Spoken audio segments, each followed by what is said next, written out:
je me réjouis vraiment de ce forum que je pense que l'ONG Kounéi a organisé ici à Kolda aujourd'hui. Mais c'est un forum qui va nous aider à mieux gérer vraiment les femmes surtout. Parce que ce forum pourra nous aider à faire un plaidoyer auprès des autorités locales.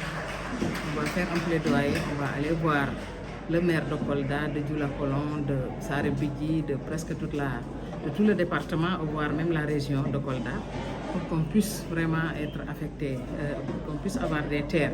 Parce qu'à Kolda, les femmes ont surtout vraiment un problème de terre. Surtout aussi, on va, peut-être qu'après ça, on va continuer toujours à plaider pour que les financements, surtout à l'accès des financements. Parce que les financements sont très compliqués pour les femmes. Elles n'y accèdent pas parce qu'on leur demande des garanties qu'elles n'ont jamais, peut-être, elles n'ont pas, de toute façon, elles n'ont pas eu la chance d'avoir ces financements parce que c'est très compliqué pour les femmes. Les femmes n'ont pas de garantie, on les demande des garanties, des papiers de maison et que ces femmes n'en ont pas. Donc cela aussi complique les financements. Et surtout que des fois il y a des financements, de petits financements qu'on donne aux femmes de 50 000 francs. C'est bon, mais d'habitude ça n'aide pas trop la femme parce que après, elle a besoin d'avoir un financement consistant pour pouvoir vraiment pérenniser ses activités. Et c'est ça. Donc moi je pense qu'on va toujours continuer à plaider, non seulement auprès des maires, mais on va continuer à plaider même auprès des ministres qui vraiment pourront aider Kolda pour accéder au financement. Ils pourront aider Kolda pour vraiment accéder à la terre et pour aider vraiment ces femmes qui sont de braves femmes, qui veulent vraiment travailler, mais qui n'ont pas la chance d'avoir des financements, des appuis, des accompagnements des autorités. Voilà, pour la formation, si on peut revenir là-dessus, c'est vraiment très important que les femmes elles-mêmes, parce qu'elles étaient axées, la formation était axée sur le droit des femmes, donc pour qu'elles aient accès à les facteurs de production comme la terre et les autres moyens de production, le financement, l'équipement et l'accompagnement. Donc c'était dans ce sens que le droit des femmes a été largement débattu lors de la formation. Aujourd'hui, c'est une journée qui prolonge en fait la session d'hier. C'est dans le cadre d'un forum aujourd'hui que nous allons, avec les femmes, porter un plaidoyer. Donc c'est elles-mêmes qui vont porter leur plaidoyer, mais on les a accompagnées, notre structure les a accompagnées en termes de capacitation, en termes de renforcement de leur organisation. Et aujourd'hui, avec des thèmes qui sont liés sur l'environnement, sur lesquels on a fait des exposés. Donc elles pratiquent l'agriculture, elles pratiquent aussi dans l'agriculture le maraîchage et elles pratiquent l'élevage, en l'occurrence l'aviculture. Donc il y a des pratiques qui sont nuisibles à l'environnement. Mais les exposés que nous avons aujourd'hui vu se dérouler, c'était pour que tout le monde se rende compte déjà. Elles sont à des échelles quand même assez faibles, donc, mais en grandissant, on devient de plus en plus producteur de déchets qui sont vraiment très néfastes à l'environnement. Donc c'était cette introduction qu'on a fait ce matin. La suite, c'est vraiment un plaidoyer pour vraiment que les femmes arrivent à accéder à la terre et aussi aux autres moyens de production. Et pour ça, nous nous sommes attachés aussi les services, donc par la présence de Madame l'adjointe au maire qui est là aujourd'hui et aussi les conseillers municipaux. Parce que vous savez, les droits de la femme pour l'accès au foncier ou à la terre, il y a beaucoup d'acteurs. Il y a les titulaires de droits, que sont les femmes elles-mêmes. Il y a les titulaires de responsabilité, que ce sont leurs maris,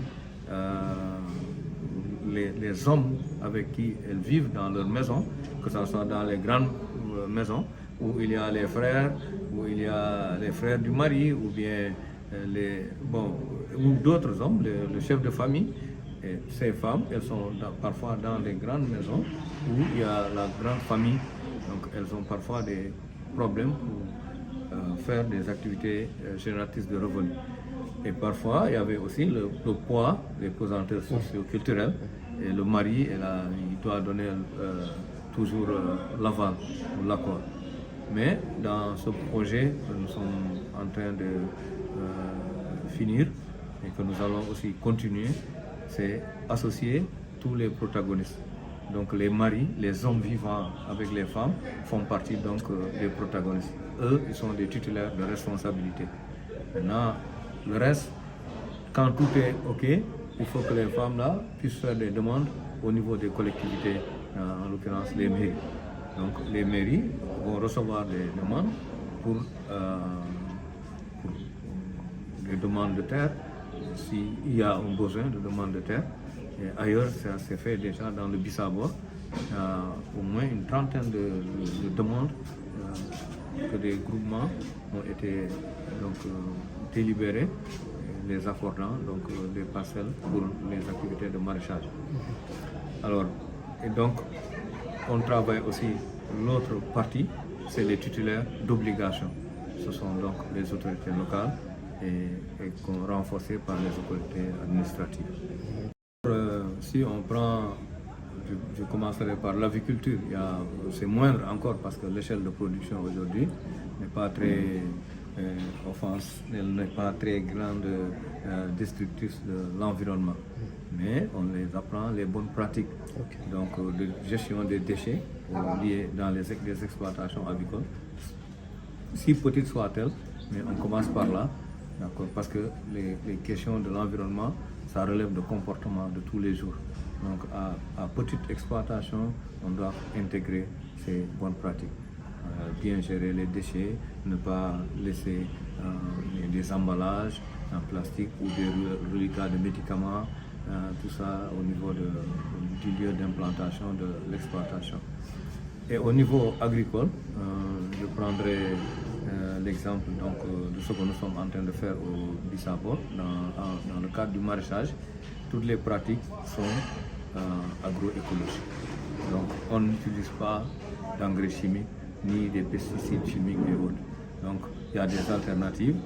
D'abord le fumier organique, les gens emblavent, enrichissent, fertilisent les champs avec du compost qu'ils ont préparé. Parce que dans les périmètres, il y a toute cette pratique qui est enseignée, en tout cas au niveau des femmes qui bénéficient ou qui font le maraîchage. Et aussi sur le plan toujours de l'amélioration, la lutte contre les insectes, ils ont des techniques qui utilisent les produits qui sont fabriqués eux-mêmes avec une composition de plantes. Bon, même ça c'est bien, mais à la longue, si tout le monde doit aussi cueillir les plantes, ça va créer d'autres. Voilà. Mais nous nous rendons compte que ce que nous faisons, c'est bien, mais il y a beaucoup à faire. On voit l'utilisation abusive des engrais et autres appauvrir les sols. Et ensuite, c'est quoi? Il y a la réaction première pour la survie. Les gens vont encore faire de nouvelles défriches pour avoir de nouveaux champs, ce qu'on appelle ségéli.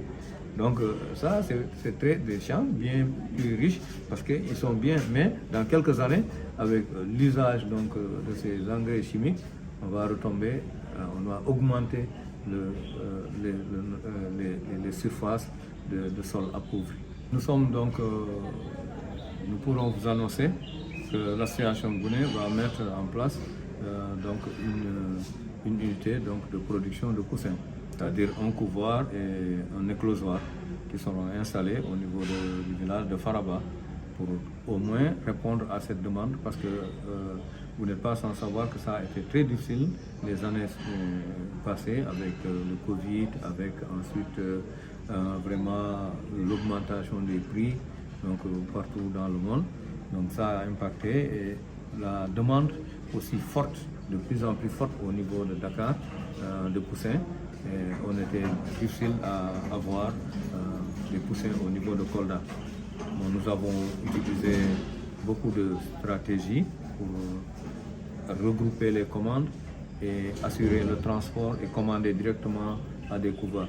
En fait, les femmes, quand elles n'avaient pas de poussins, elles allaient acheter des poussins tout venant.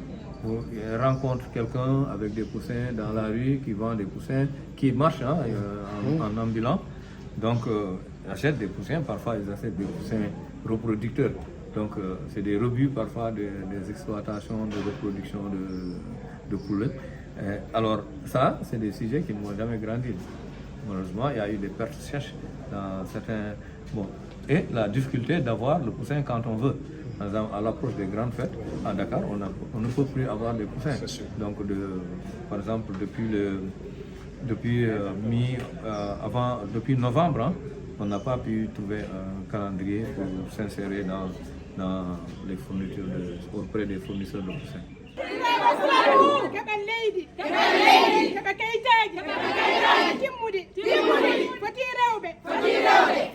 Fuladu